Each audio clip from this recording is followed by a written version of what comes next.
Welcome back to the All Ball Podcast, where it's all ball all the time. You are here with your host, Sean and Isaiah, as always. This is episode number 38, and today we're just going to be talking about the playoffs. Very disappointing. I think both of us are. I think that's a good way to start. Isaiah, I'll ask you the question of the day, as always. How are you feeling? Like you said, a little disappointed, but actually, for the most part, I'm really enjoying these playoffs. I'm getting a lot of shocking surprises, and really the only thing that isn't a surprise is the Warriors being up 3-0. Everything else is definitely catching me off guard here. Yeah, I thought Denver would have taken a game at least. I don't think they would have gone down 3-0. But every other series has surprised me.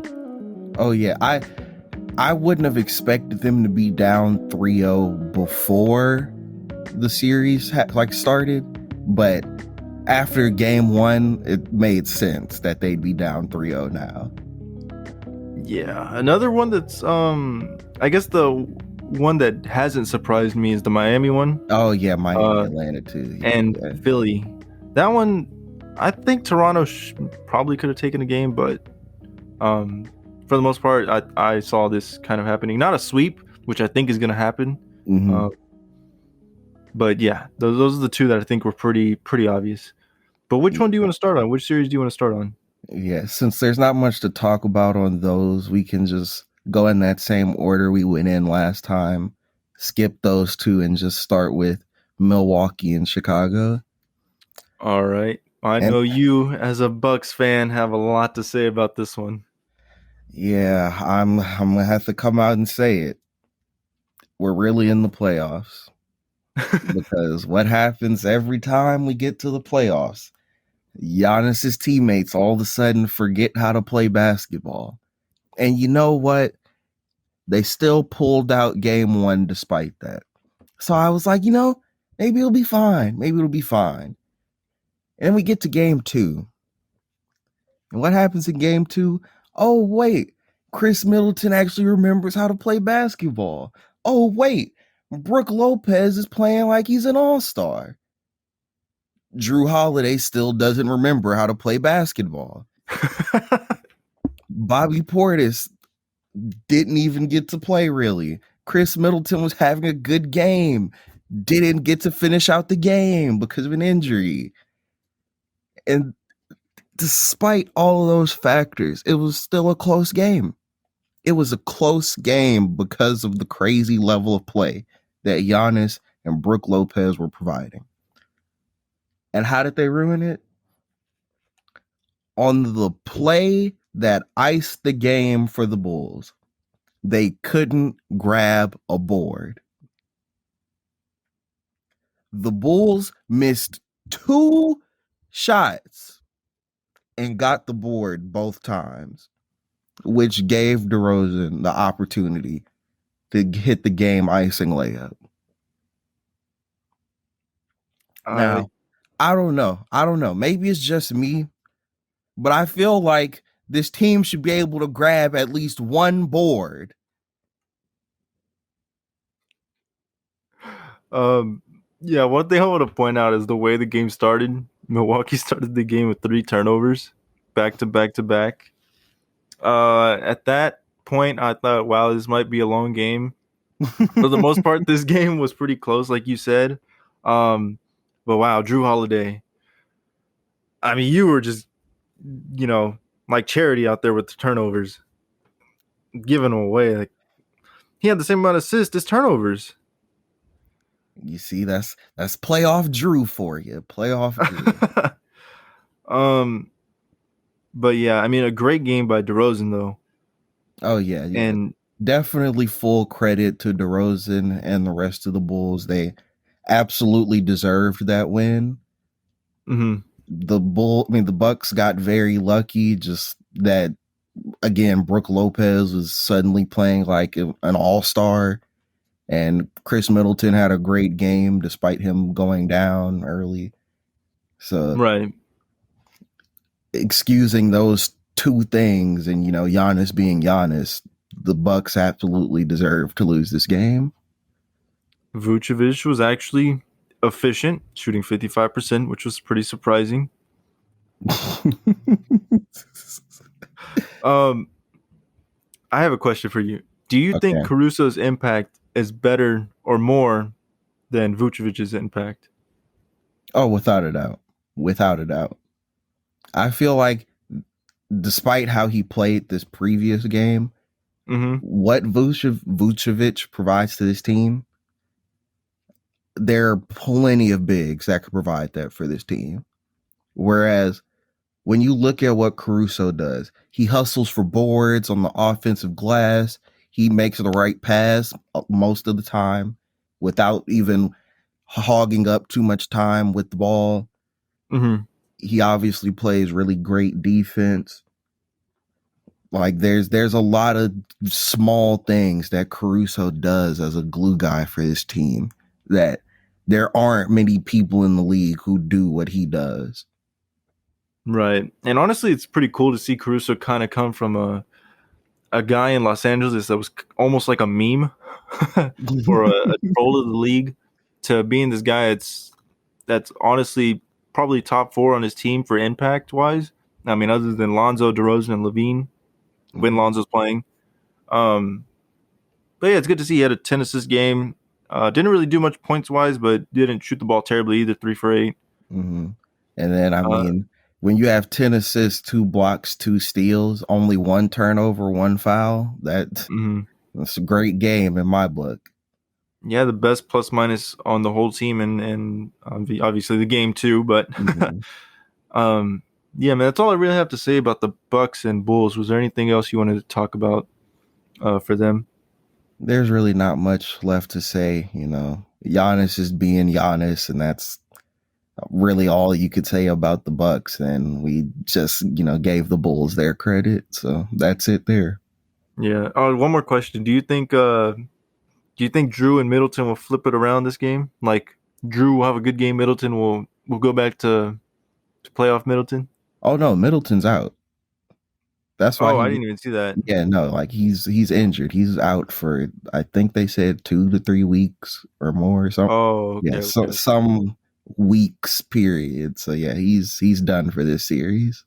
Oh, well, he can't even have a bad performance anymore. So it's down to Drew to just have his bad performance. At least he went out strong, and it's up to Drew to either disappoint us or surprise us. Yeah, so Drew, you're just gonna have to have 1 game good and 1 game bad. You'll just do it for Middleton. All right, well, let's move on to the next series. The series that has probably surprised me the most, the Celtics and Nets. What are your thoughts? I have to just come out and say it. This is probably one of the best series I've ever seen. This series is so close and intense in every game so far. I have to. Oh, okay, my bad. Go ahead. I'm sorry. I had to break quick, but no, you're good. But the defense on Kevin Durant is unbelievable. The mental fortitude of this team to come back from, I think they had a 17-point deficit at one point in game 2, to hit a crazy spin layup game winner in game 1. Just this Celtics team is absolutely surprising me. Now, granted, so far, they've just done what they've needed to do. They won their 2 home games. The key to them winning this series is they need to take a Brooklyn home game. Either game 3 or game 4, they have to take it if they want to keep the momentum in this series on their side. Yeah, this team's playing like they got 5 Kawhis or 5 Giannis's out there with their defense. And I'm glad you said that. I'm sorry, but right quick, I have to say, Al Horford, man, shout out to him, because he is out there moving laterally like a prime Kawhi. This man is in his late 30s, and he is out here guarding Kevin Durant, sliding and shifting with him. He's staying on Kyrie a little bit. He's blocking passes, blocking shots, grabbing boards. Al Horford is playing like one of the most valuable players on the team. I never thought I would be saying that about Al Horford in 2022. Man, speaking of big men for the Celtics, Daniel Tice, the Rockets legend. What a decent game from him. Shot it very efficiently, 7 for 9, 15 points, 6 boards, 2 assists, and even a steal. Rockets legend right there. Oh yeah, no. Last game was actually a really good game from him. But game 1, oh my goodness, watching him try and play defense was so embarrassing. And then on top of that, Rockets Grim Reaper Grant Williams out there had a good game too. See, that was the Grant Williams that I remembered last game. When the way that he just hit every 3 he took, oh yeah, I had flashbacks. Yeah, I did too. One thing I do have to say though is that is not Kevin Durant out there. That's not Kevin Durant. That's Kevin Durant. No, that's Devin Durant. That's a whole different person out there, man. How is he shooting so terribly? Like, I know they're playing very great defense, some of the best defense I've seen in a long time from any team. But still, it's I don't know if it is Kevin Durant, but he's shooting so bad. Yeah, man, that's the power of Jason Tatum and Al Horford playing defense on him. And Kyrie with only 10? Yeah, he was having an off game. I think all of that Ramadan fasting is catching up to him. Yeah, maybe, but a shout out to Marcus Smart for making what do you call it? Being a nominee for defensive player of the year. Well, for winning it. He won it. Wait, they already announced it? Yeah, they announced it the day before. Oh wait, yeah, I did remember that. Yeah. I don't know why, but I thought I saw that. The last thing I saw, because it was old news on my Instagram feed, was that he was nominated. But I do remember seeing that he did win it. So congrats to him. Oh yeah, for sure. And I mean, just like some of his teammates here, he's really proven it on that defensive end in these games. Mm-hmm. Yeah, but man, on the same note, Jason Tatum, his defense has been also extremely great this series. The fact that he has blocked Kevin Durant jump shots twice, that's unheard of. I don't even think Giannis has blocked a Kevin Durant jump shot. So for Jason Tatum to block 2 Kevin Durant jump shots, that is an impressive feat, and it really cements Tatum as one of the top guys in the league, and it shows that he's just inching closer and closer to that top 10 player potential that he has. Yeah, man. I mean, were there any other takeaways from this game, or any other takeaways from like players in this series? Got to give a shout out to Jaylen Brown as well. He has shown that he can be a certified bucket when he needs to be, which is pretty much all the time for these past 2 games. Mm-hmm. And he's just like the rest of the team. He's doing great on the defensive end. Yeah, I mean, also shout out to Goran Dragic, throwing it back to his Heat days, or his what do you call it, his Phoenix Suns days. Yeah, this man Dragic forgot how to miss. Yeah, that's all I really have to say about this series. I mean, it's between this series and, like we said, the Minnesota series, even the Dallas series, that's starting to get really interesting too. I think those 3 are like the top 3 at the moment that are interesting wise. Oh yeah, for sure. But do you want to go ahead and move on to the West now? Yep.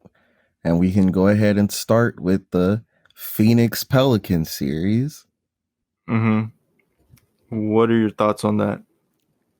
You know, I was certain that this was gonna be a sweep. And for the start of game two, it looked like it was still going to be because Devin Booker was playing out of his mind. That was Mm-hmm. that was elite Devin Booker that I saw in game two. And then he went out with the hamstring injury. And the Pelicans, they took that opportunity and they ran with it. Now, I'm not sure if that's going to translate into more wins in this series, but tying up the series like that in game two in enemy territory, that could be a big deal. We could see another we believe situation here. Yeah, when I saw Devin Booker go out and the fact that he's gonna miss the rest of the series and probably more into the next, my heart broke for Chris Paul because the man is finally healthy, doesn't go out with an injury, but now his teammate, his best teammate, is gonna be out for a while. It's 2 to 3 weeks, right? Because it's a grade one hamstring.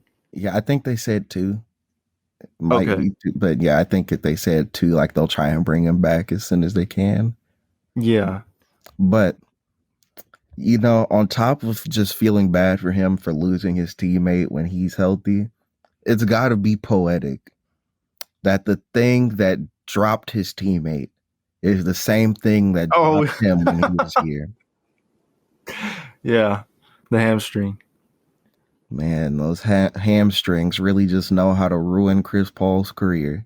Just stretch a little more. I promise it's gonna help. But yeah, man. And then Brandon Ingram, I mean, he just went crazy. He Oh took over yeah, the game. yeah. And I have a question for you because after this performance, and honestly, what I've seen the whole season Mm-hmm. leading up to this, with Zion being out and not really showing, I wouldn't say much promise to be what he was, but much interest to even be on the Pelicans anymore. Do you think the Pelicans should give up on Zion and just focus on building around Ingram? I definitely would not say that yet Mm-hmm. because I think it all just depends on what this team will do when Zion's back now that they have CJ McCollum too, because CJ McCollum has definitely been a big part of this team turning their season around. Mm-hmm. So I think we need to see how Zion fits with CJ on the team as well. And then they can worry about that decision. Okay. I mean, I have a feeling that it's trending in that direction though. Mm-hmm. Just because I feel like all the news about Zion has kind of died down. I mean, they put out that clip of him doing the 360 dunk where he moved the floor. Yeah, it's because it was one of those soft courts. It wasn't even a real court. um, but yeah, it just feels like Zion. Every day that passes by, Zion is coming less and less part of this team, and Bi is becoming more the focal point. I mean, yeah, obviously because Zion has been out, but just because of Bi's trajectory and what they can do at the moment, because they have Herb Jones, who's Mm-hmm. not young, but he's not old either. I mean, yeah, They have he's around the same age as Ingram, so right around like 26. He's basically like nope. Tate. Hold on. Whoa. Wait. Whoa. Herb Jones is 23. Wait, Brandon Ingram's like 26 though. No, Brandon Ingram's 24. Wait, who am I thinking about? Hold on, let me look this up.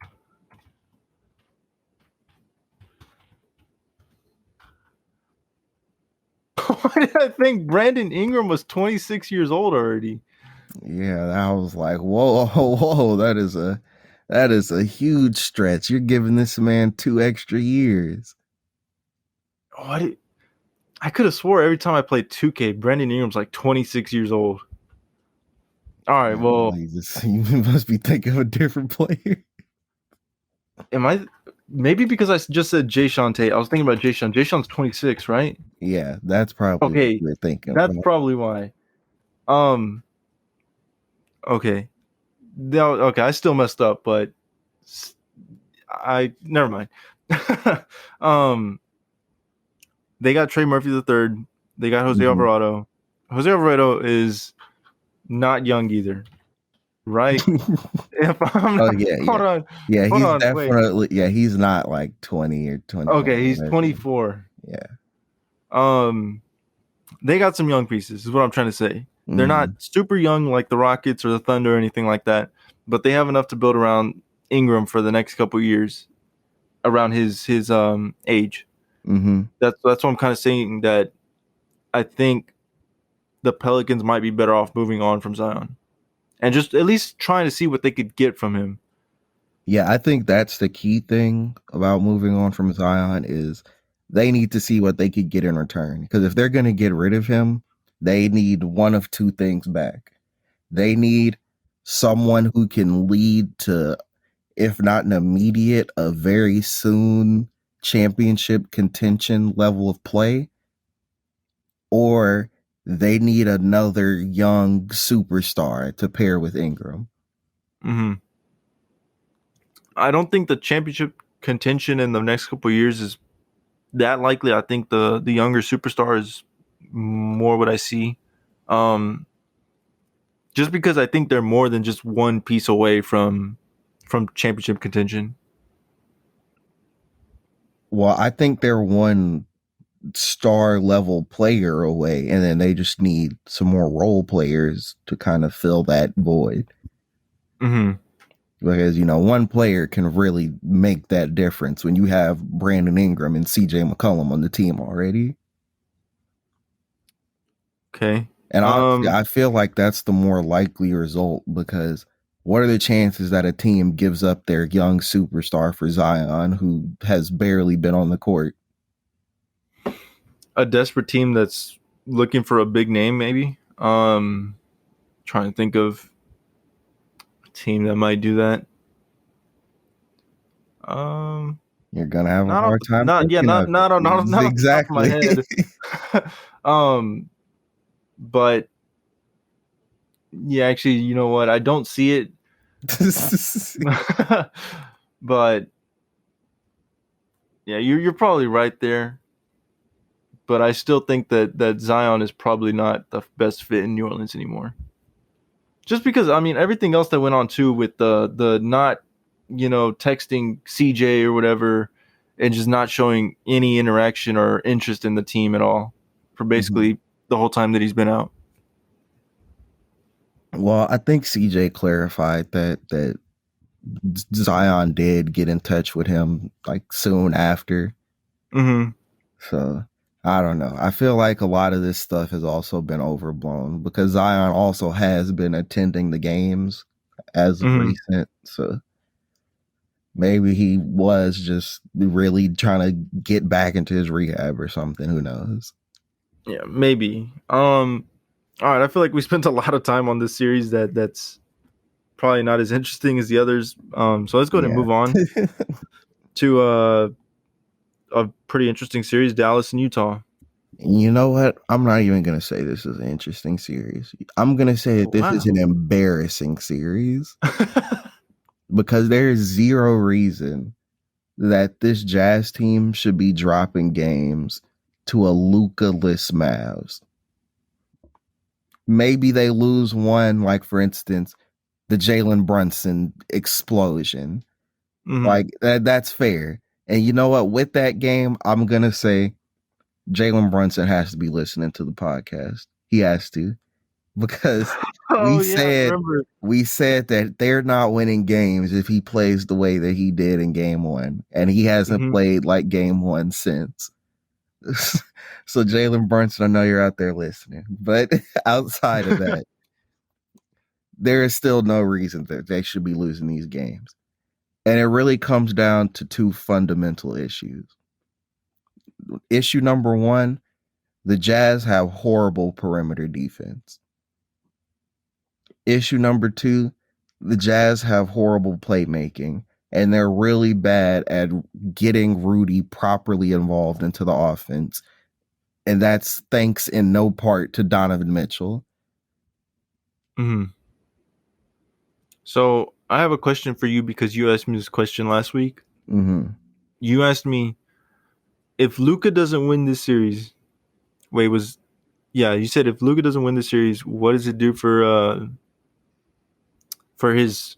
I believe you legacy. said legacy. Yeah. So I have to flip the question for you. If Donovan Mitchell and the Jazz do not win this series, what does it do for Mitchell's legacy? Oh, it starts to put a huge question mark on his legacy because first and foremost, we have the first round bubble exit. That's already a stain there. And then last year, I believe that they were up on the Clippers and then ended up losing. Mm-hmm. Yeah, I think that's how that was. So to drop a series lead, especially when Donovan Mitchell was playing so well those games, just for them to still lose. So I don't know. I think it more so says something about one, Quinn Snyder's coaching, and two, the horrible combination of Donovan Mitchell and Rudy Gobert. Could you see this turning into a comparison of Donovan Mitchell and Rudy Gobert to CJ McCollum and Dame? I would compare it to them in the sense that I think it's time that they break that up. Like the pairing has run its course. That's it. It needs to be broken up. For sure. Because obviously neither one of them are going to lead to real success as the best player on a team. So there's already no real hope there. And then on top of that, I saw an interesting stat. Donovan Mitchell averages 2 passes a game to Rudy Gobert. Not 2 assists, 2 passes. Mm-hmm. When one of your stars is only passing to the other twice, when I think they have the highest pick and roll frequency in the league, there's no reason that Donovan Mitchell should only be giving him 2 passes a game when they are the highest pick and roll using duo. Yeah, I think I saw something that it was like connected to that stat where Trae Young and Clint Capella connect for more lobs in a game than Donovan Mitchell and Rudy Gobert combined together for passes. Just normal passes, whether it's lob, just passing the ball to each other into the post, whatever. And I was like, wow, does this really go back to when Rudy got, the whole NBA sick? You know what? It very much so could be. Because it doesn't look like they've squashed the beef, I guess you could say. Mm-hmm. Other than from their gameplay, their on-court body language towards each other just doesn't look like they're really teammates. Yeah, and another interesting thing related to that stat is the fact that Donovan Mitchell averages more turnovers than that, which means that he's more likely to pass the ball to somebody on the other team than he is to Rudy Gobert.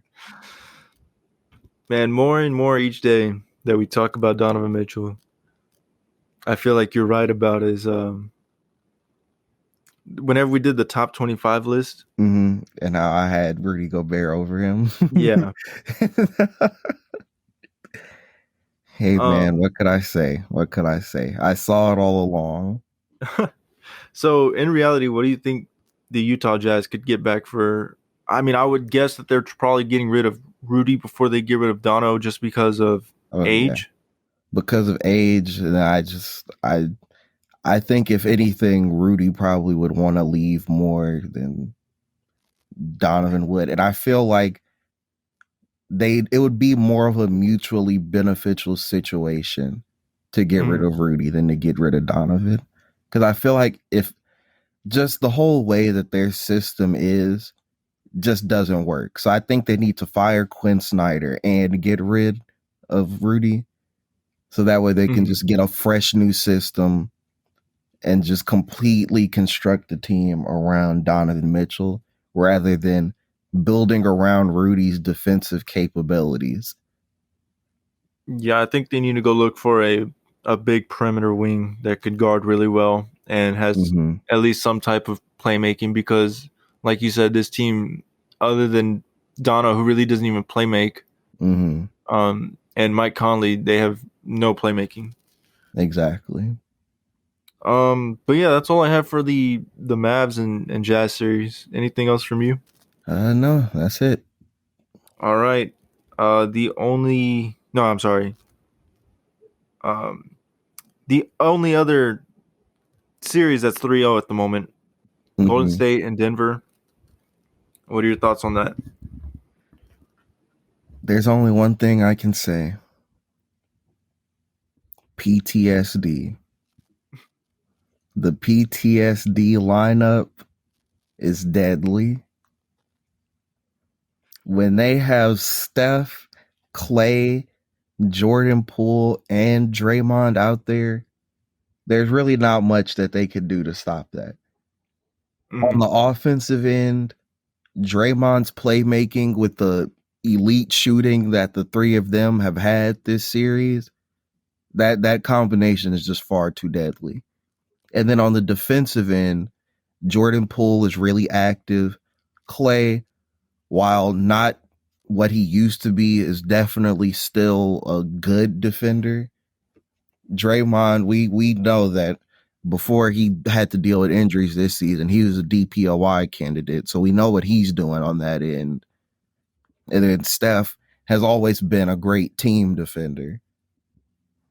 So when you have them playing some of the best team defense in the league, and they look like the best offense in the league, there's not much that you can do about that. Even no matter what Jokic does, he's only one person, and his teammates just aren't good enough to make up for the holes that Jamal Murray and Michael Porter Jr. being injured have left in their offense. So to start, I know that you said Klay Thompson, even though he's, like you said, he's not exactly what he used to be, that he's still good. To me, he's honestly blown past my expectations of what he could be. I mean, he's out for 2 years? Yep. And still, putting up good points. I think he's defending pretty well still. Yeah, like that's why I said, yeah, he may not be what he used to, like, because before he was definitely an all defense level person, whereas now I wouldn't necessarily say he's all defensive level, but he's still a good defender. Well, for me, it's probably because I set the bar really low for him. I thought that, being out 2 years is a really long time, and then coming off the injuries that he had, it was just going to affect his whole lateral quickness, his jumping, everything. Anything involving defense, it was going to be affected. And yes, it is affected a little bit, but nowhere near as how I thought it was going to be. Okay, that's fair. Steph Curry, off the bench, is still a demon. Absolute menace.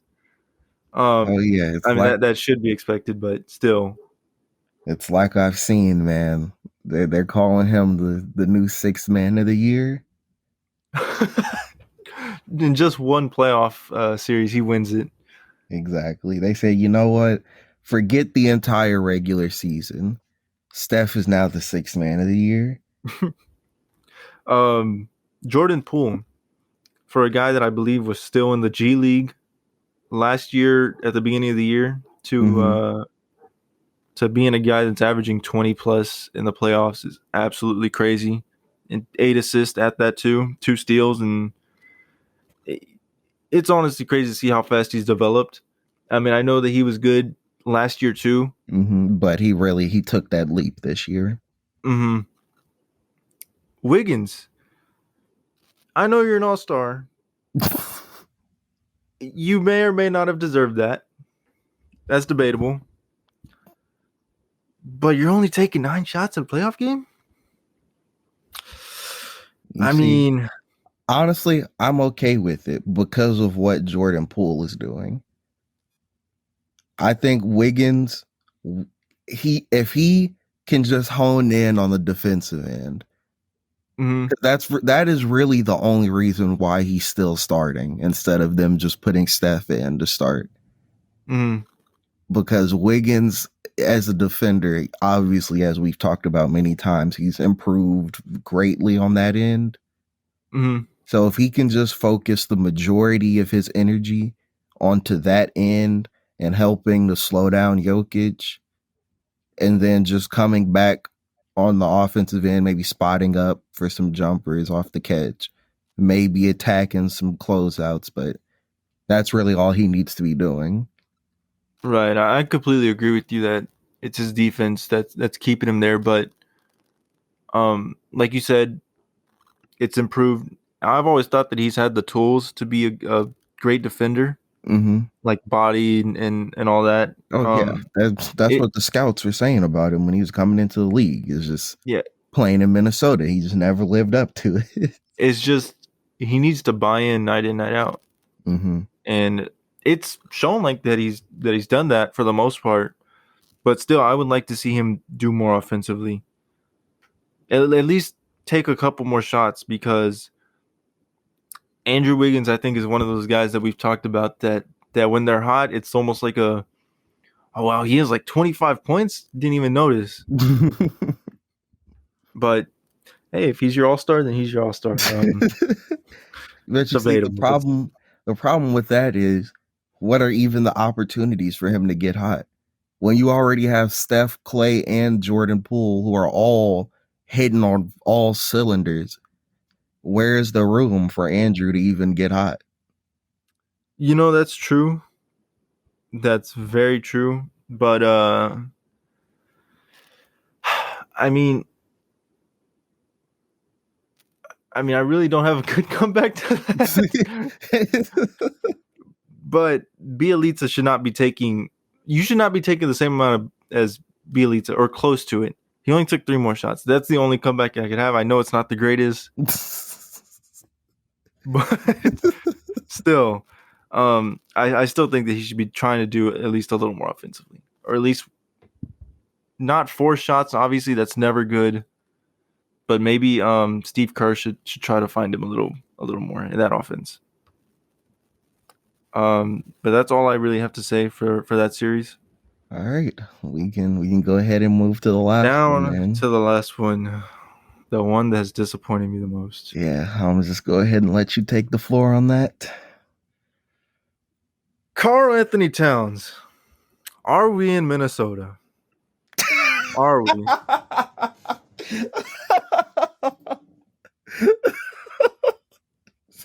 Oh, we have Minnesota now. Yeah, all right. I believe your statement is correct. But what does it mean? Absolutely nothing. Doesn't change the fact that you're going to go out there and get very close to fouling out.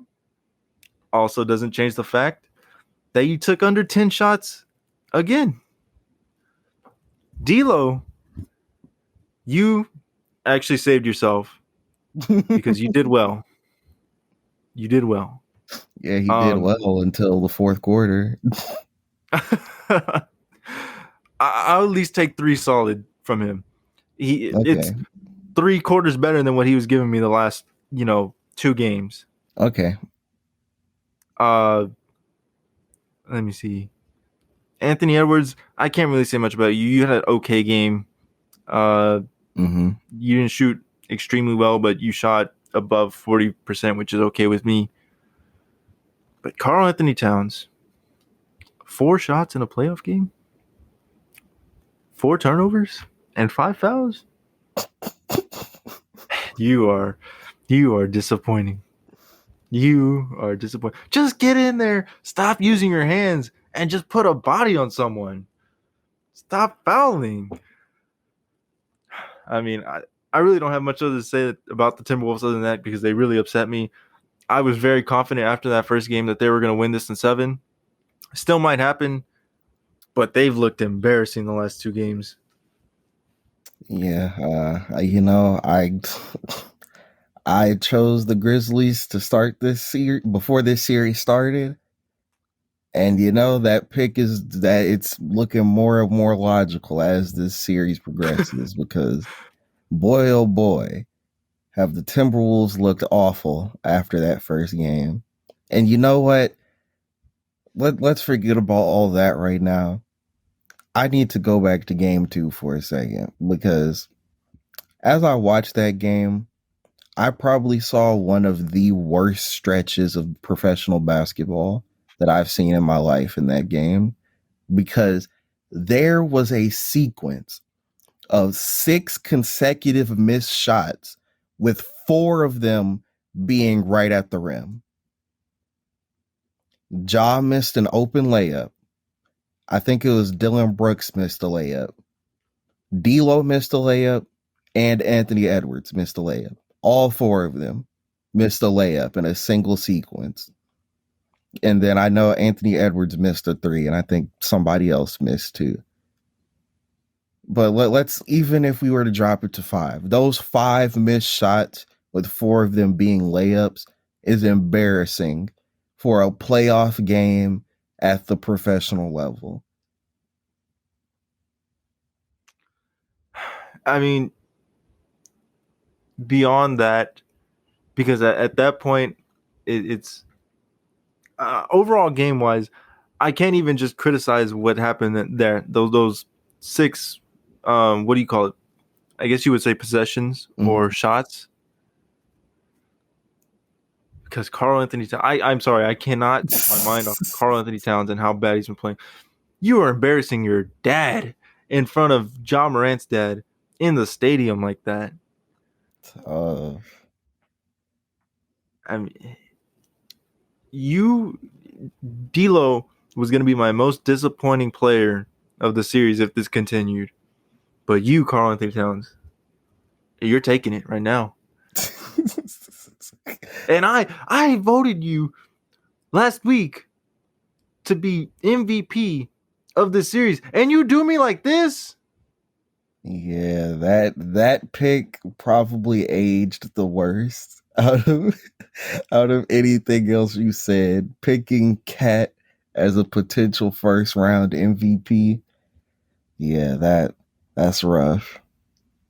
He better turn it around, or I don't know. He just better turn it around. I'm gonna be very upset with him, and I'm just gonna look bad because that's 2 picks that really embarrassed me.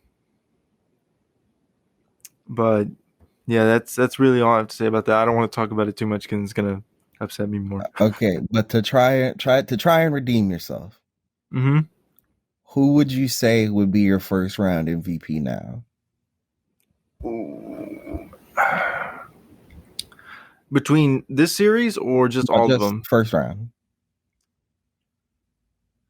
Because that is what you said last week. Last week you said the MVP of the first round would be Cat or Ant. Yes. Okay. I'm going to pick 3 in no particular order. Okay. Because I don't really want to pick one. So I think the first one has to be Jason Tatum so far. Okay. Yep.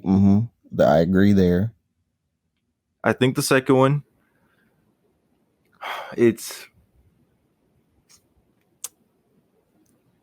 I think I'm going to go Jalen Brunson. Just because. That's a fair pick. The 1 game explosion, like you said, and he picked it up in game 3 too. He had a great game 3. The third one, though, although the series is tied, I think I have to give it to Giannis. Just because he's, it's only been 2 games, but he's still keeping his team close while, his 2 teammates do their usual. Chris Middleton exception for at least this past game. But while Jrue Holiday does his Jrue Holiday things, Giannis is still playing at his level and trying his best to keep his team from not folding to the Bulls.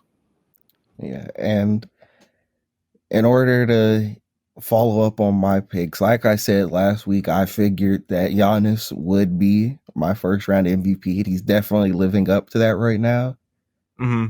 But like you said, gotta give Jason Tatum his props. Playing elite level defense and still, first of all, his passing is really taking a step up. So I think that is something to also give him a lot of credit for. He's really making a lot of good reads. So between that, even though his scoring was a little bit off in game 2, in game 1, his scoring was great, especially hitting the game-winning bucket. So with all of those factors, Jason Tatum is absolutely in contention for first round MVP. But my third pick, while Jalen Brunson is a good pick, I can definitely respect that. I'm going to have to go with a different JB. I'm going to have to pick Jimmy Butler as my third potential first round MVP. Okay. He had the 40 piece. Was it 40 or 50? It was 45. It was 45. Okay. I have actually not caught any of the Heat games. Well, they've only played 2, but I've only caught the first one. A little bit of the first one. Oh, yeah. I've not been able to watch much of Jimmy Butler. I haven't caught the games either, but it's just looking at what he's doing and the 2 wins that it's led to. You got to give him his credit on that. Right. I just want to go back to the Celtics real quick and how you were talking about Jason Tatum's passing. That's one of the main things we were talking about when the Celtic teams was doing bad at the beginning of the year was their facilitation. And other than Marcus Smart, who was going to do that? Because JB and JT were not doing that themselves. Exactly. So, and we saw at the end of game 1 how Marcus Smart has actually filled that role better. And I don't remember who tweeted about it or talked about it, but they said that's the difference now in Marcus Smart. A couple months ago, he would have took that shot, the 3-pointer, and now he's passing up to get an assist to win the game. I forgot who said. I don't know if it was like Shaq or something or who it was. Or no, it was definitely a current player who's still playing. But yeah, they're assisting, I think, as a team is just a lot better, and that's why they're in the position they're at. Yeah, in that final possession of game 1, all 5 players touched the ball. So I think that says all that needs to be said about Boston's progression as a team and their playmaking as a team. Al Horford grabs the board, gives it to Derek White to take up court. Derek White sees that Jaylen Brown has the mismatch because Dragic is picking him up in transition, passes it to Brown. Brown drives in, but then Bruce Brown helps on the drive, so he spins out of it, turns, kicks out to Marcus Smart, pump fakes, gets 2 defenders to jump, and then hits JT for the spinning layup to win it. So that sequence, I think, perfectly encapsulates Boston really turning it around for the good. Yeah, and then I got to give props again to Ime. I don't want to mispronounce, so I'm gonna just say Ime because I always say it wrong. I always say Udoka. I'm not even gonna try to pronounce it again. Ime. You gotta give props to him because in 1 year he's already coached the Celtics to do what Brad Stevens couldn't in his 8, which was, well, obviously when, at least for the current Celtics that are there, to buy into defense. I mean, not defense.